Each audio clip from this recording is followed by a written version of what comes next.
afternoon. I'm William Barth. And I'm Jonathan Brown. Welcome to the Praxis Report. So, on today's episode, we're going to be discussing a very important issue that's going on in the Middle East, which is the question of Israel and Zionism. And in the past year, we've seen a lot of contention around this issue regarding the genocide in Gaza. And now, in recent weeks, the war against Iran has heated up. And so, William and I we thought that it would be important on the Praxis Report to go back into the history of the idea of Zionism itself. And to do that, we're going to look at two seminal texts written by two of the founders of Zionism. The first one is written by Theodor Herzl, and it's called The Jewish State. This book was in the late 1800s, and it was sort of the blueprint of the modern Zionist movement. We're also going to look at a book written in the 1920s. Oh, and Will has a copy of it right there for you. Yeah, there he is. There's Jewish State by Herzl. There's Theodore. There he is. That's what Theodor he looked like. That's his book. It's called The Jewish State. We're going to talk about that a little. We're going to explore the Jewish state, and we're going to look at Vladimir Jabotinsky, who wrote in the 1920s a famous text called The Iron Wall, which was a blueprint for the sort of militaristic strategy of the Jewish state. And what we hope to do in this episode is to look at both of these texts in terms of their theory, but also how were they applied in practice, and how did they lead to the situation that we see in Israel and Palestine today. So, Will, you were going to start us off with a little introduction about the Jewish state and the question of minority rights. Is that correct? Right. That's correct. And John, just to add to what you're saying, so much of the popular debate focuses on Zionism. So much of the discussion over Israel, the war between Israel and Palestine, and now the current day war of Israel and Iran focuses on Zionism, and this constant discussion over Zionism and Judaism and Israel. And it's very somewhat confused, because I think in the popular mind, it's very difficult to understand theoretical ideas and decide what those ideas actually are in reality. And so that's part of the goal here, to clarify some of this. Is Zionism racism, and is Zionism Judaism, or is it separate? And I think the average listener has a lot of problems with this, because we don't necessarily analyze other international questions in this fashion by looking at, in-depth questions of theory. And so hopefully we can lend some clarity to the debate about Judaism, Zionism, and the current day wars taking place, or conflicts taking place, I should say, within both Israel and the broader Middle East, and with Iran as well. Well, are these not? These are the very contentious issues, and I mean, it's not just theoretical, but there's also the theological and religious dimension, the significance of Judaism, Islam, Christianity to this territory, this place in the world, the Holy Land. So these are very complicated matters, and let's try to remember, when we're talking about it on the Praxis Report, we are theory and practice. So how can we relate, if we're talking about Zionism or the history of the Jewish state from Herzl, how do we relate that to the practice of Israel, the practice of Zionism? So that's kind of a question we want to always return to on this show. Right, and that's what we do on both on the Praxis, which I think is our advantage, because we look at the actual theory and then look at the practice, and the two really converge, and you can't really understand them until you converge them. Yeah. Fred Hampton had that famous saying that without practice, theory ain't nothing. He actually uses derogatory term. He uses, I was going to say, that's not the word he used. Yeah, that's not the term he uses, but I mean, I think it's a good point that the two, you have to merge the two. Yeah. And that's not to say, though, understanding theory is very challenging, and certainly challenging for me in my own studies. So I think you're also a very good theorist, so you'll help us with regard to the theory, and then I can help out, I think, with practice. Well, what's your area is minority rights, and so let's give the listeners, not the readers. So let's just how does that apply briefly to this? So I want to apply general more minority rights, say literature and understanding to the question of the Jewish peoples and Zionism generally. So we could have a broader context of the so-called Jewish question and Jewish peoples. Don't forget that Jewish people are not the only minority group in the world, and we have a world with 5 to 8 thousand different minority groups. Yeah. Some have more rights than others. The eternal question in minority studies, or people who study minority groups, is which states, which minority groups should get a country, and which should simply exist as minorities in other countries. So we have 5 to 8 thousand minority groups, and we usually break them down between national minority groups, linguistic minority groups, religious minority groups, or ethno-racial minority groups, 4 categories. And the question is, when do one of these groups deserve a country of their own? And that's what a lot of the debate and discussion is about. And the way we, through international law and the evolution of minority rights internationally, the way we've sort of solved that question, and it has been the basis for war over the last 100 or 200 years, not just in Israel and Palestine, but war throughout the world.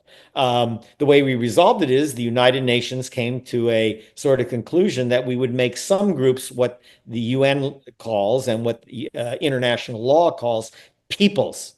And they're no longer a minority. They are a peoples. And when you're a peoples, you have an inherent right to what they call self-determination and the rights to self-determination. And there's a lot of literature around this idea. So what is self-determination? Well, in the popular mind, that means, oh, you get your own country.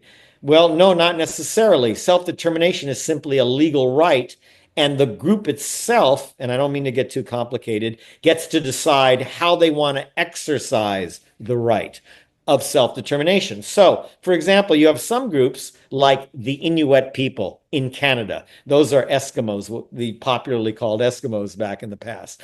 They didn't want their own country. They have the right to self-determination, but they wanted to be Canadian. They wanted to live in Canada, but they wanted to exercise self-determination. They wanted to speak their language. They wanted to educate their children. They wanted to live the life the way Eskimos live. They're ice people. They live in the ice and they eat whale meat and they have all sorts of practices.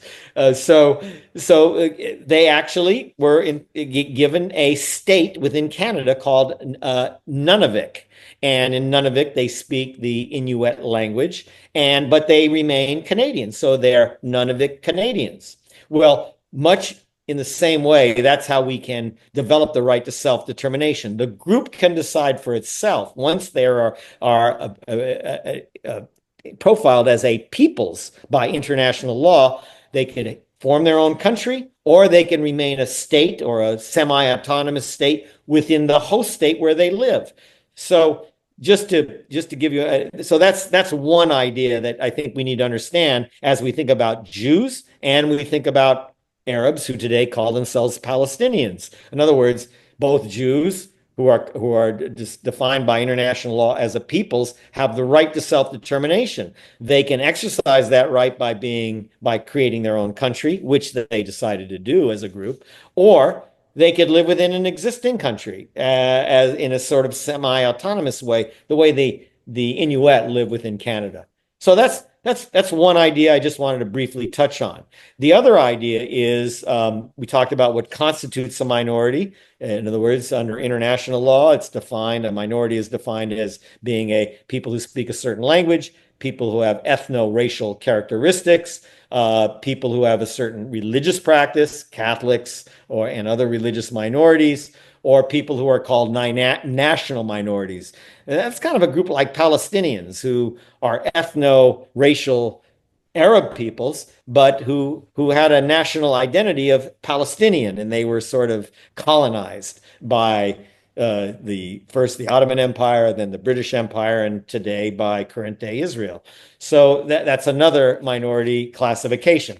And then finally, I just wanted to briefly touch on one other point, and I hope I'm not going too fast through this, but minority, what constitutes a minority? In other words, how does a minority see itself and how does it become a minority? And that's a very abstract idea because minority identity, the cultural existence and identity of a minority group is something that we call socially constructed, meaning it's not exactly clear. Minorities see themselves in certain ways, and sometimes how a minority group sees itself changes over time. Sometimes a minority wants to speak its own language. Sometimes it even creates its own languages. Like in the United States, the African Americans, some of them, cultivated this idea of Ebonics, where African American slang words were adopted as part of almost like an official language for African Americans. And sometimes this is done so that the group can remember its subjugation, its oppression. These words have meaning and they become incorporated into the group's linguistic forms of communication. And so what the idea is that minority group identity can change over time. So I think that's important for our debate over Judaism and Zionism, because Zionism, the Zionist idea, which we're going to be talking about today, was not always a part of Judaism. And today you have a tremendous amount of debate over the question of, is Zionism Judaism, or are they two separate things, or is Zionism racism and therefore is Judaism racism? Are they converged? Are they separate? We're going to be getting into that today by looking at the original sources themselves, the Zionist author, and then what you always say, well, wait a minute, that may be what the theory is, but how was that theory applied? And and that help us understand a little bit about whether we should be focusing on the question of Zionism so much, or just look at this like any other conflict involving minority groups around the world, whether we're talking about, again, the Inuit in Canada or the Irish Catholics who live in United Kingdom and the war between the Irish and the British, and on throughout the entire world. Because this question, the question of minority groups, it was, as Woodrow Wilson said, nothing threatened the peace of the world more than the question of minorities. And I think that's what we're dealing with today in the case of Israel and Palestine and Israel and Iran and all the rest. So anyway, that's my introduction. I hope I didn't go through it too much. I'm hoping it's going to shed some light on the discussion. Yeah, that's very important context. So when we're talking about, let's see how we can bring that to this question of the Jewish state. You covered a lot of grounds about different types of minority groups, and this question of, do minority groups live within a broader culture, a broader state as a minority, or do they have their own sort of national determination in a state or territory of their own?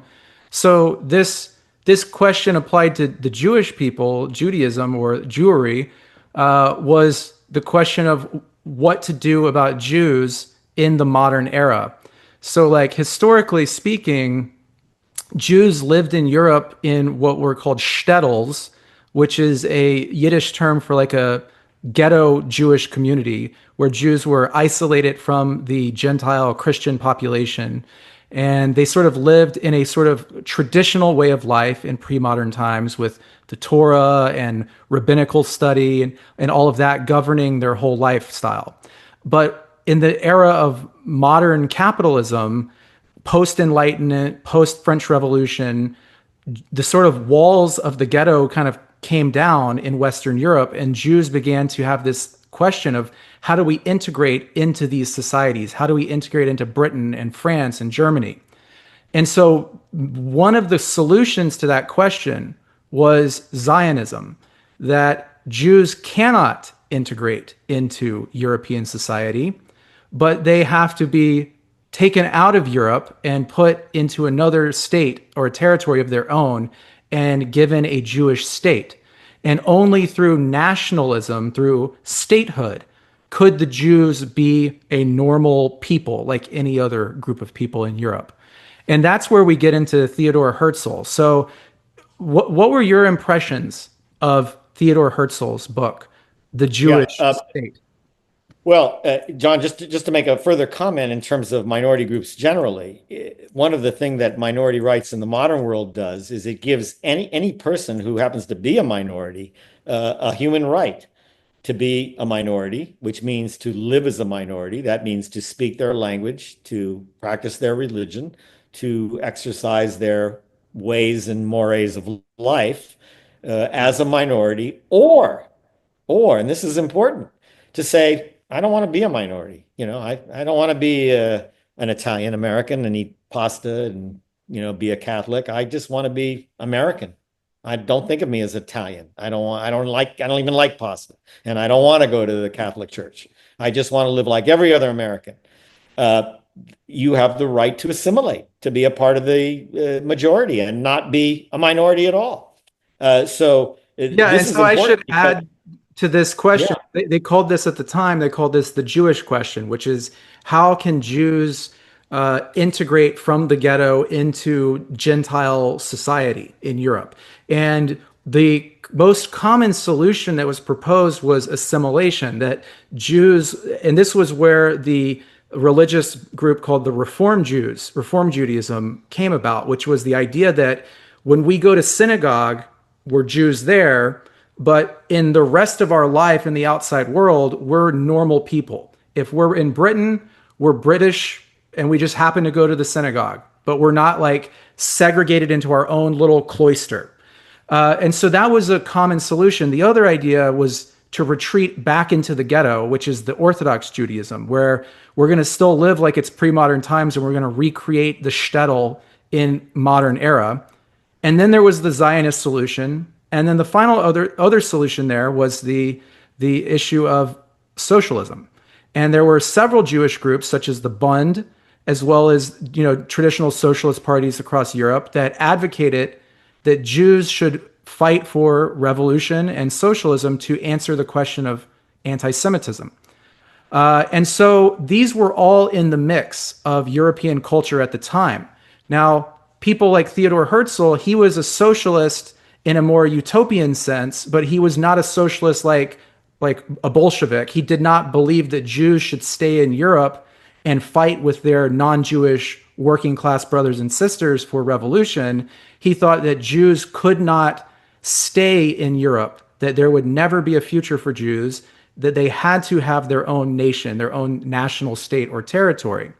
And in fact, the early Zionists, without exception, I believe, were all secular, assimilated Jews. They were not religious Jews.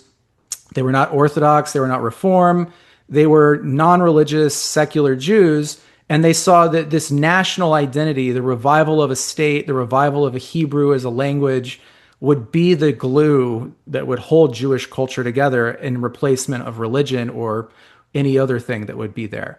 So that's kind of the background of where this idea of a Jewish state for Herzl came from. And one last thing I would add, in the Jewish state, Herzl is not explicitly, I think, that critical of Jews, but in a lot of his other writings, he was very controversial in his opinion of Jews living in Europe. He sort of implied quite heavily that anti-Semitism was something that could never go away, and that in fact the Jews themselves sort of bring anti-Semitism out of the people, that they are to blame for it, that the Jew living in, the rabbinic Jew that's sitting there studying the Torah and praying, that Jew is weak and passive and has no history and has no future and is not strong, doesn't defend themselves, has no real culture. So that Jew has to be brought into a state and national identity in order to be a strong person as a Jew.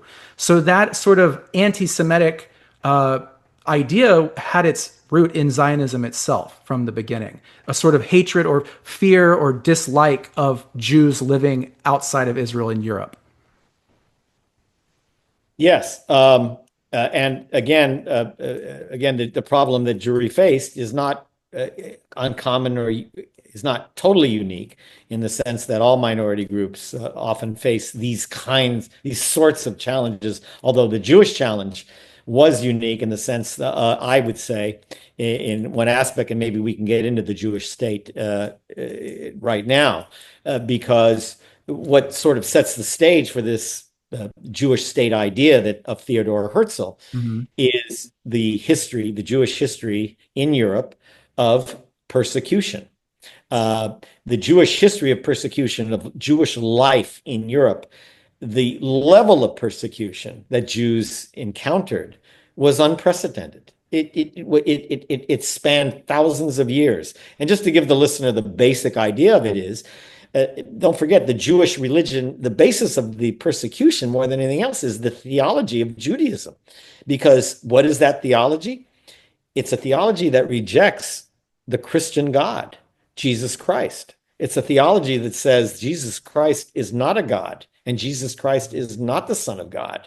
And the existence of Jews by itself, just the life of Jews, the Jews who pray and Jews who live, it represents a rejection of Jesus Christ, the Lord, the founder, the God of Christianity. And all of Europe, the majority of Europe was called, it wasn't even called Europe, it was called Christendom. And every state was Christian, and there were schisms within the Catholic Church, and there were several churches that developed as a result of schisms, but it always remained Christendom. And the existence of the Jew represented a sort of contradicted the idea that even Christianity was legitimate or that Christians were legitimate. And as a result, this ultimately led to a history of persecution against Jews that was unprecedented. I mean, a level of terrorism, pogroms, ethnic cleansing, Jewish businesses being driven out, areas being, what they call it, Judenrein, where Jews were either evicted or killed or murdered or terrorized. And it led to this emergence by people like Theodor Herzl saying, look, we're going to have to figure out something because one, these countries won't allow us to assimilate. Much in the same way, I hate to take it out of the Jewish context, but if you look at African Americans in the United States, we had segregation laws. So blacks or African Americans in the United States could not assimilate into American culture. Much in the same way, Jews were barred from assimilating. You couldn't become French if you were a Jew or German, or you were a Jew. And you spoke your own language. Jews had a common language in Europe called Yiddish. That was the Jewish language, and bound together by this history. So that was the basis. That was the motivating idea to create Zionism. This idea that we're going to need a country, otherwise we're going to be either live under this persecution that's unprecedented, and or be wiped out. Now, just to kind of a side note, there is another group in Europe who had similar persecution, and that's the Roma peoples of Europe. And they also experienced a level of persecution like Jews that was unprecedented and continues right up to the current day. The difference is the Roma never created their own state. Jews did ultimately create a state in what was then a British colony called Palestine, and we've been fighting or Jews have been fighting And let's explore that idea. So Jewish people in Europe during the feudal medieval period of Christendom were oppressed because that was a class-based society of feudalism that used Christianity as sort of its ideological justification to say why we have peasants, why we have knights and nobles and kings, and the place of the feudal structure, right? And the place of the Jew was a sort of outcast, a outsider who was sort of a commerce and money lending and things of that nature. And then capitalism sort of disrupted that, but capitalism still did not emancipate the Jews fully from anti-Semitism, from persecution. So Zionism and the idea of a Jewish state was that nationalism could liberate the Jews.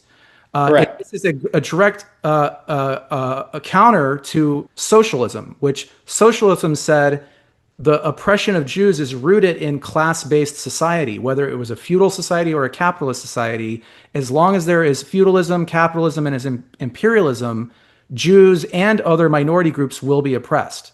Zionism does not question the whole material basis of capitalism and imperialism. It wants to build a nation that can make Jews operate within the framework of capitalism and imperialism, but it doesn't seek to overturn that. So it No, it wants doesn't. to integrate Jews into the framework of imperialism and capitalism. And Herzl, of course, was a secular, as I mentioned, he was a secular, assimilated Jew, very cosmopolitan, very liberal, and his view was, that Europe was the bastion of civilization. So this idea in Zionism goes back very far that building a Jewish state in Palestine would be like, a villa in the jungle, this bastion of European civilization in the Middle East. And so that solution sort of created a problem, which was a blind spot to the fact that, for one, there was no way to build a Jewish nation without appealing to the greater imperial powers like the Ottomans or the British or the Americans. And secondly, how do you address the Palestine question, the question of building a Jewish state on a land that already inhabited by other people? Correct. But just to clarify again, the actual book, in the actual book, Herzl says what the important thing was not so much how do we get the Ottoman Empire or the British Empire to set up a country in Palestine. The actual book doesn't really concern itself at all to the question of whether the state that they're going to create is in Palestine. In fact, the book says it might be Palestine, but it also might be Argentina. And it didn't even endorse Palestine over Argentina or Argentina over Palestine. It just says both places could be the location of a Jewish state. And in actual practice, as I understand it, you know more about this than I do, John, but that the Jewish Congress at one time also looked at Uganda. Uganda. So I think this is important because I think in the popular mind today, we think that the actual theory of Zionism, or at least as Herzl proposed it, was, colonial. We have to go to a third world country and oppress the indigenous people of the lands and create our Jewish state. The way that Herzl describes it is no, he just wants a sort of a secular, semi-socialist state. In other words, it wasn't set up with the idea that we must overthrow capitalism. It works within the context of capitalism, but he also proposes socialist ideas within it. And it could be secular, not necessarily theocratic, and it would be democratic or a republican form of democracy, not pure democracy. A very egalitarian idea, and not necessarily one in Palestine even.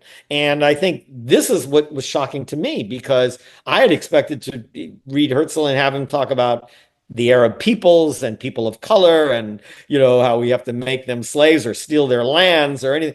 There's nothing of the kind in it. It's a very benign work about how Jews are, one, going to overcome their oppression, and two, how are they going to actually set up this country? How are they going to get all the Jews to leave France and leave Germany and leave Poland and leave Russia and then move to some undisclosed or undecided location and set up a whole new country?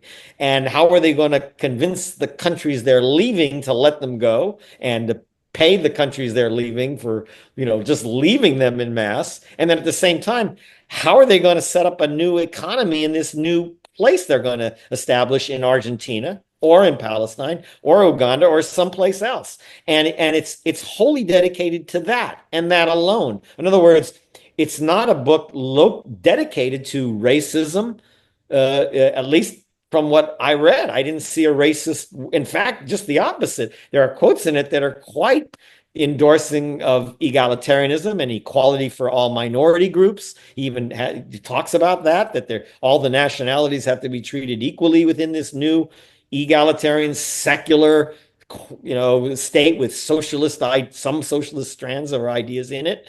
He talks about the need for a 7-hour workday. That was the big thing then, 7-hour workday. So today it's 8 hours. I guess we actually went back in terms of progress from what Herzl's time. And then he establishes an actual how we're going to do this, how we're going to create this state. So Herzl talks about two ideas, and this is, we don't have to go too far into this, but he talks about creating something called a Jewish company and a Jewish society. And the Jewish company would deal with the nuts and bolts of leaving states and then building a new state, meaning what we're going to do in terms of funding new businesses and getting people back to work and paying them for their immigration, and how we're going to actually set it up, how we're going to set up banks and businesses. And then the other part was this Jewish society. In other words, we're going to have to play politics. We're going to have to lobby the Ottoman Empire. We're going to have to lobby the British Empire and the king and so forth. And we're going to have to lobby the countries we're leaving. And so there would be like a political entity called the Jewish Society, who would do all this lobbying. And that's, in a nutshell, and you may want to add to it, John, that's the Jewish state. And it shocked me because all my studies about theory are the same. I always end up reading these books about theory and I get something totally different from what I had imagined the theory would be, which was a theory of colonialism, racism, Zionism as racism. And that's what I expected to read in The Jewish State by Theodor Herzl. And instead I got the exact opposite, a very egalitarian, idealistic, some would call it utopian. He deals with the question of utopia. I wouldn't call it utopian because that's why he set up these practical ideas to set up this state. So he didn't want to be a utopian. He wanted to say, we're going to do this, and here's how we're going to do it with the nuts and bolts. So that's my nutshell summary of the book itself, The Jewish State. Yeah, I think that you're correct that Herzl's book, The Jewish State, was written to be, it's very idealistic. It's written to be egalitarian. The state should be a democracy. It was secular. He wasn't arguing for a religious theocracy. And he did see it, like I said, as a cosmopolitan, advanced European society with some like socialist democratic elements. So in that sense, I would say he wasn't in that book an overt racist or anything of that extreme. I think where I would critique Herzl is that his vision of Zionism, his vision of Israel, or his vision of the Jewish state was completely, had a huge blind spot in the sense that he was unwilling to consider that there are native inhabitants in those lands that he proposed building a Jewish state on. And he was completely not addressing that those people, say the Palestinian Arabs, would have any sense of national self-determination themselves. So I do think that that is racist because it was internalizing the Eurocentric imperialist mindset that European civilization is superior. These people, whether they're in Africa and Uganda, in South America and Argentina, or the Middle East, those people are inferior. They have no national rights.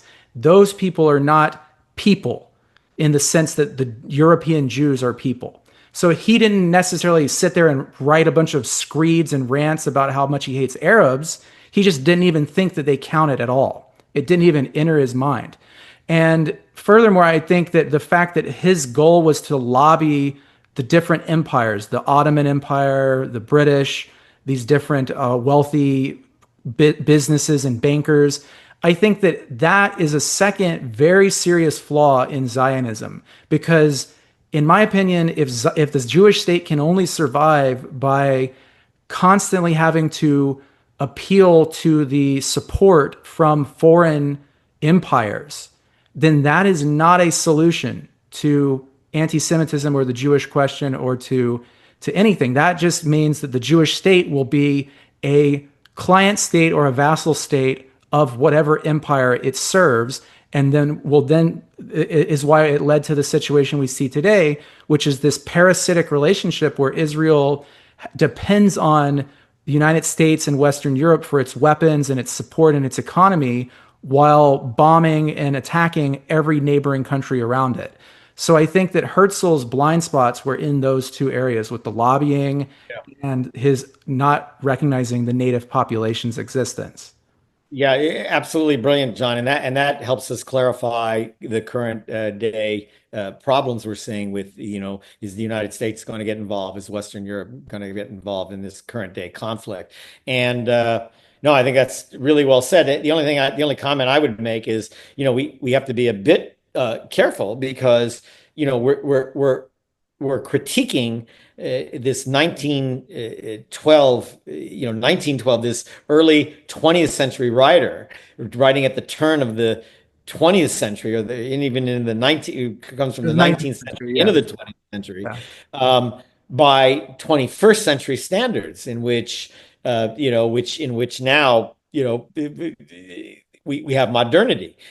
We don't view people of color as people who do not have rights, but that was we had slavery in those times. We had colonialism in those times. That was accepted as not only the structure but the norm. So it's very difficult to criticize sometimes that, again, 19th or 20th century writers through 21st century lenses, and I think we have to acknowledge that. However, even in those times, there were plenty of authors, even in the again, who wrote against slavery, who wrote very much opposing Yeah.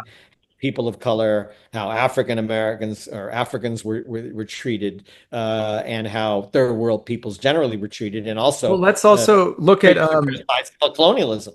well, yeah, and So also and also we should be remembering that Zionism was not the only answer that was proposed to the question of Jewish emancipation at that time. It was right, actually a very fringe, unpopular movement, and there was a large basis of support for the socialist movement.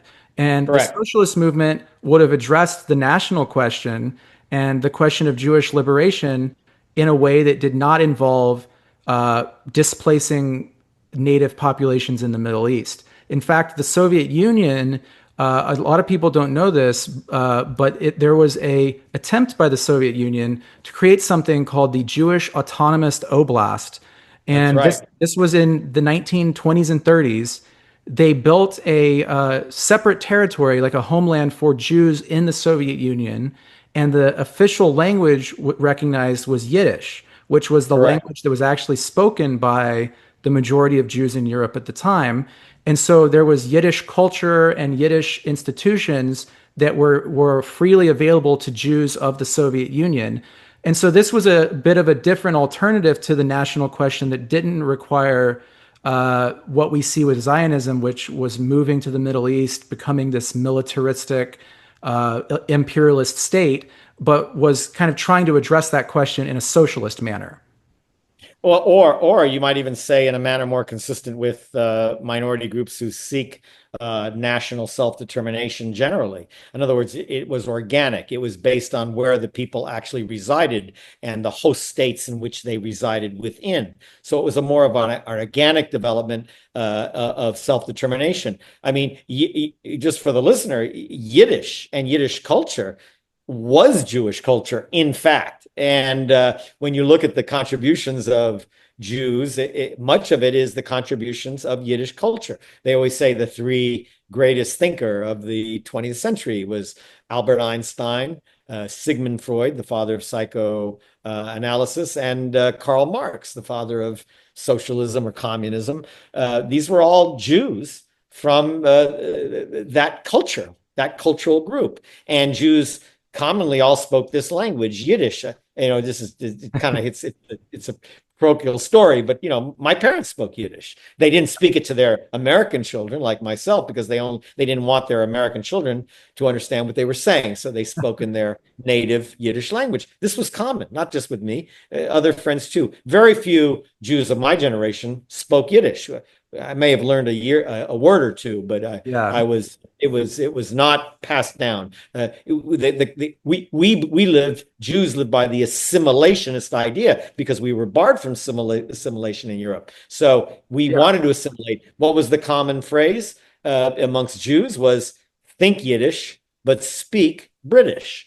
So there's the idea of the assimilationist. But anyway, I didn't mean to. There is a yeah, no, that's a good point, and there is a sort of a a bit of younger generation that's interested in reviving Yiddish today, Yiddish. but That's right. unfortunately, it was displaced, and that language has been They down. call it a dying language, Yes. along with many other minority languages. But I didn't want to No, but I neglect think that's a the good. central point that you made, John. Well, I think we could probably move on to this next topic, which was after Herzl died. One of the other founders of Zionism, another leading writer, was Right. Vladimir Jabotinsky, and That's Jabotinsky was he's kind of a spiritual founder of the ideas of the people like Benjamin Netanyahu, the modern state of Israel. So if we that's look right. at Herzl as more of the idealist who had this, democratic, peaceful state in mind, Jabotinsky was like the realist, the hard-headed. We have to. He wrote this paper calling for the building of an iron wall, and his iron wall was both literal and metaphorical. That you know the Jewish state will only survive if it's surrounded by an Arab population that doesn't want it there.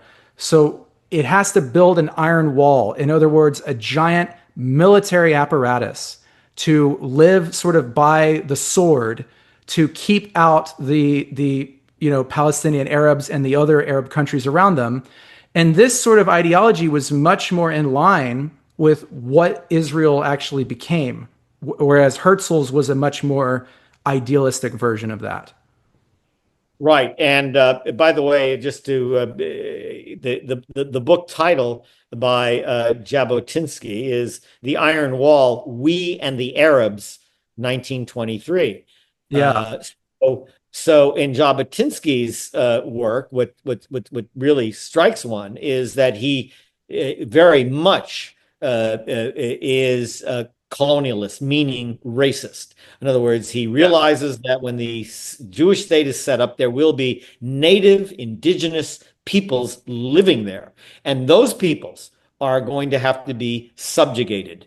I can't think of Yep. any other word. In other words, he calls it an iron wall. What he means is they will not only have to be uprooted, but we will have to hoard them like we did the Native Americans into behind the iron wall and keep them in a subjugated, subservient sort of almost slave-like condition. And he actually analogizes the project of setting up a Jewish state. He said, much like the federal troops set up the United States of America. In other words, the Arabs of Palestine are the Sioux, he said, the Sioux of the prairies, the Native American tribes of the prairies. He uses the Sioux tribe. And so clearly, what he's attempting to do is like the Americans did to the Native Americans, hoard them into Indian reservations, first annihilate them just through outright genocide, and not only uprooting them from the land, but just mass murder. And then hoarding them into these Indian reservations where they are literally starved and depressed and right up to the current day in a condition of inequality with other Americans. And, Yeah. it's tragic. It's one of the great tragic stories of humanity, the conditions of Native Americans and other indigenous peoples around the world, whether you're talking about, the Sami of Sweden or the Maori of New Zealand, and there's, or the Aboriginal Australians, and all of these indigenous groups. But the story of First Nations in Canada and Native Americans is particularly horrific, just horrific. And right up through the current day, right up till today. And Well, couldn't we argue that this idea, this iron wall, became sort of like the basis for the history of the state of Israel? Because when the state of Israel was founded, and I believe Jabotinsky died before the state of Israel was actually founded, but okay, he argued, that look, the Palestinian Arabs all they understand is force. We just have to, brutalize them correct. and when the state of Israel was actually founded, the Nakba, the ethnic cleansing, the expulsion of hundreds of thousands of Palestinians from that territory occurred. And then since that time, for the past 70 years, we've seen again and again and again of these Israeli military campaigns up to the present day in Gaza, where we're seeing the entire Gaza Strip being wiped out, destroyed, and the plans being laid by the leaders of Israel and the United States to just kick them out into Egypt or into a surrounding country, displace all of them, take that land, and build, resorts on it. So the whatever the ideals were when it was founded, and we can debate that whether it was intended to be an idealistic project of self-determination. However, I think in practice, not just the theory, but in practice, Zionism, what it has turned out is certainly a racist and colonialist endeavor to its practice. Yes, I agree. And again, going back to some of my original comments, both peoples now, both Jewish peoples and Palestinian peoples, are internationally recognized by the United Nations of having the respective rights to self-determination. But for the listener, to give a clarity, if you read Jabotinsky and his idea, he knew full well that this Palestinian land was land of the Arab peoples. That's not to say that there weren't always Jewish minorities in the land, because you'll always hear the Jews make the argument, we were always there from antiquity, and they were in small numbers. There were always small numbers of Jews from the times of antiquity living in this land called Palestine. It's one of the reasons that Herzl and the Zionist movement, I think, chose Palestine over Argentina or over Uganda, because it had this sort of biblical reference that might encourage Jews to to move to a place that was sort of biblically inspiring, and it would give an inspiration to leave Poland to move to some biblical land called Palestine. But the point is, Israel, and my Jewish friends hate this when I say it, is largely an Arab state. There are 7.5 million Arabs, ethno-racial Arabs, who live in current day Israel, what we would call Palestine or current day Israel, making them the majority. And Jews, about a little over 7 million living there, making them the minority. And therefore you have this, what human rights lawyers and many human rights organizations says is a apartheid structure in Yeah. which the Arabs who live in Jerusalem and the Arabs who live in the West Bank and of course in Gaza, we see what's happening, what has unfolded, what the international courts have now declared to be a genocide or a likely genocide, which is the crime of crimes. There is no greater crime that can be committed than genocide. Particularly harsh for Jews who went through a genocide themselves, but it shows you that genocide is a crime. It's part of a structure. It's not inherent in any particular group. Any group, any state is capable of this crime of crimes called genocide, and Israel has committed it, or at least is suspect of committing it. And by the way, we can argue about, is it genocide? Is it not genocide? In terms of international law, it doesn't matter whether it's mass murder on a mass scale or official genocide.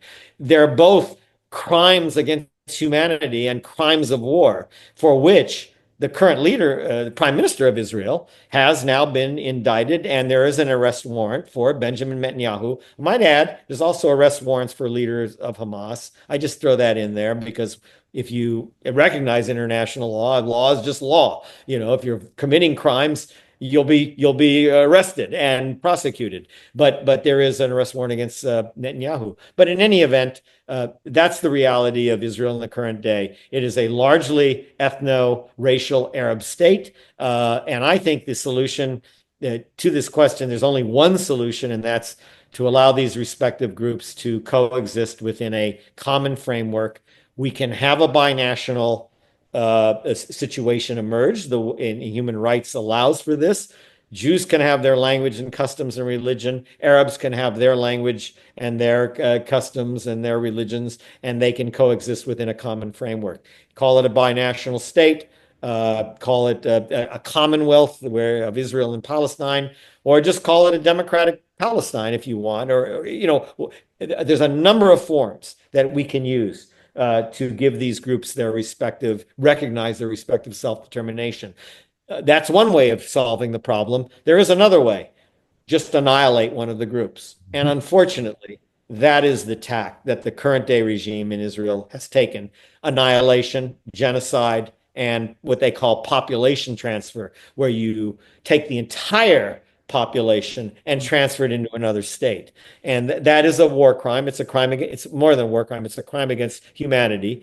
And that's what's happened in the current day. So it's quite a depressing situation. So like let's conclude with a final question about this. So one thing that you and I have talked about, and we have slightly, I think we agree, but we have slightly different opinions on it, is the question of Judaism and Zionism. Like, what Right. is the relation between the two? And as I kind of pointed out earlier in my historical analysis, that Zionism was not something that existed from time immemorial in Judaism. It was not an age-old thing.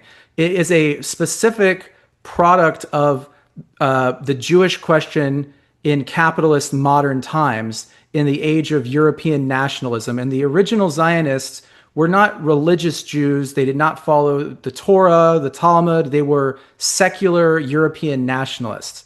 So originally there was a separation between Judaism and Zionism, but we would probably both agree that in today's time, since the state of Israel was established, there is a convergence between Israel being the sort of glue that holds the Jewish culture together.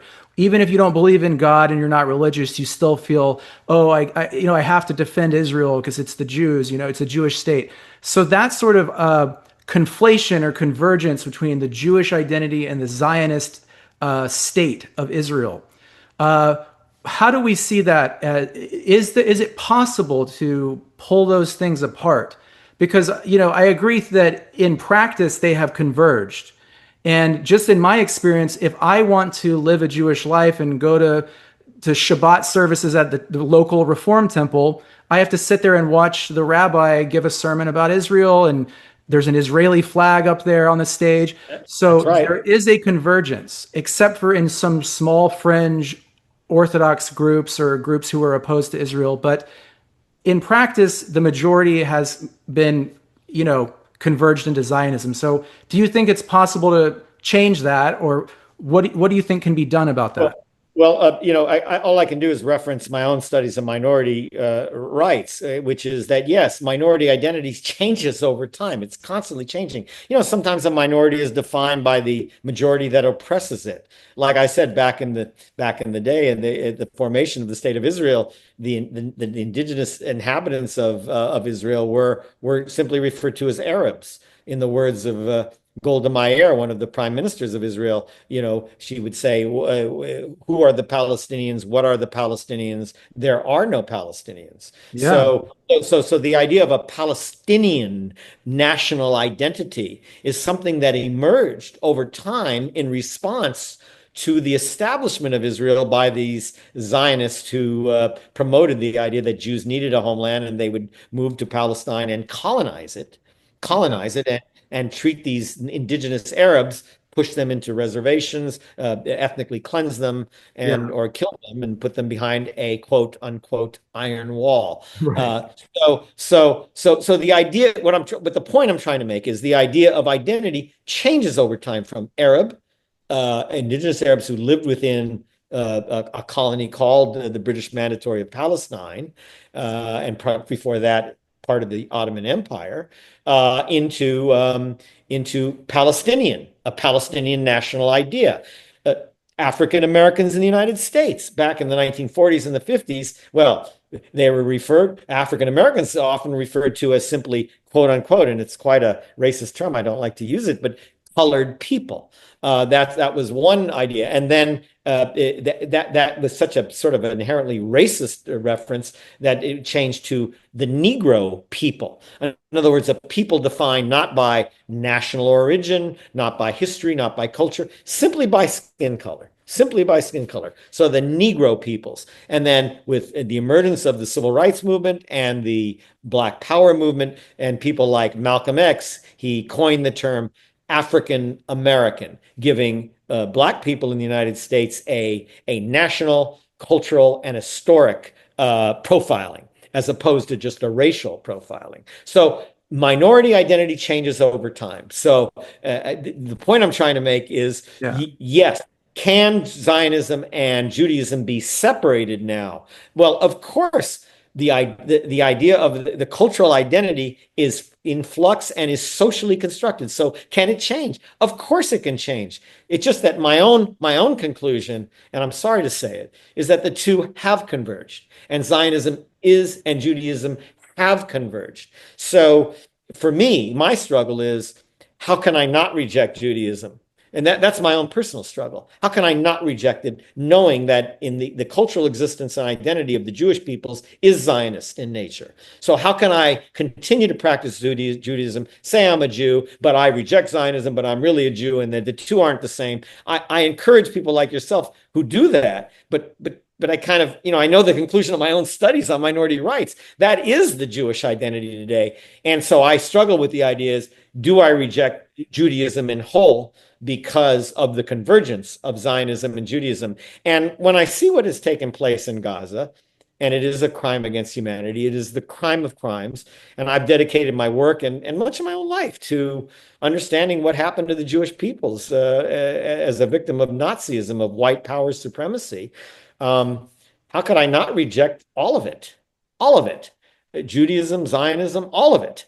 And live a life as I don't know, as some secular cosmopolitan, I guess, or a socialist, or whatever, a Buddhist, or whatever other alternative identity I can choose. But I struggle with this question all the time, and unlike you, I appreciate you because you're a little younger generation, and you're saying, no, we can separate the two. We can preserve Judaism. We can reject Zionism. But I'm skeptical of that Well, claim. you remember that slogan that they used to say during like the war, where they would say "Not in my name," like Yeah, right. That's what they say. when America's bombing, Iraq, we say "Not in my name." So I Right. kind of feel in some way as a Jew that you have to kind of, if you have a conscience and you're not supporting genocide and ethnic cleansing and crimes against humanity, you kind of have to say "Not in my name." And otherwise, you allow the Zionist to speak for all Jews. And I think even that's going to come back around and hurt everybody at some point. Because then, when the chickens come home to roost, like Malcolm X said, the entire Jewish people will be blamed for the crimes against humanity that the Zionist entity is committing. So, for that reason alone, I think it is important, at least, to say, hey, we're not in our name. We don't support that. Yeah, that's eloquent. I think that's wonderful concluding remarks. I'll take your idealism and I'll incorporate it and try to do exactly what you say. I think that's beautifully phrased, and I think we can end it on that note. Well, thank you guys.